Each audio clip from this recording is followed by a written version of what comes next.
আমি এখন কথা বলব, তিনি হলেন আপনার আমার সকলের প্রিয় মানুষ, প্রিয় ব্যক্তি, বিশিষ্ট রাজনীতিবিদ, সমাজসেবক, ঢাকা মহানগর দক্ষিণের যুগ্ম আহ্বায়ক, ঢাকা সাতের এমপি পদপ্রার্থী জনাব আলহাজ মোশাররফ হোসেন খোকন। ঢাকা সাতের ভিতরে যুগ্ম আহ্বায়ক যে পদটি আপনাকে দিয়েছে, এই পদের জন্য আপনার কি মতামত?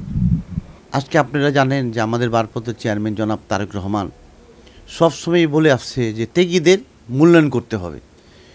তো আজকে জানেন যে আমাদের ভারপ্রাপ্ত চেয়ারম্যান জনাব তারেক রহমান যতটি কথা বলেছে দেশের জন্য, তার যে মায়া, আজকে জনগণের জন্য যে মায়া, আজকে আমাদের বিএনপি নেতাকর্মী যারা জেল জুলুম খেটেছে তাদেরকে মূল্যায়ন করবে আমাদের ভারপ্রাপ্ত চেয়ারম্যান সাহেব।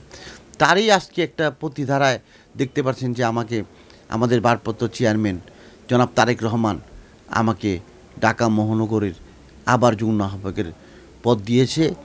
আমি এই ঢাকা মহানগরের পক্ষ থেকে, আমার 7 আসনের জনগণের পক্ষ থেকে, আমাদের বিএনপি নেতাকর্মীর পক্ষ থেকে আমি আমাদের ভারপ্রাপ্ত চেয়ারম্যান জনাব তারেক রহমান ও আমাদের 3 বারের প্রধানমন্ত্রী, দেশনেত্রী, আপসের নেত্রী বেগম খালেদা জিয়া সহ আমাদের বিএনপির মহাসচিব এবং আমাদের ঢাকা মহানগরের আহ্বায়ক, সদস্য সচিব এবং আমাদের যুগ্ম আহ্বায়ক সদস্য বিন্দু, আমাদের স্ট্যান্ডিং কমিটি মেম্বার সহ আমাদের বিএনপির সর্বস্তরের নেতাকর্মীকে আবারও আমার এই 7 আসনের পক্ষ থেকে আন্তরিক ধন্যবাদ, মোবারকবাদ জানাই।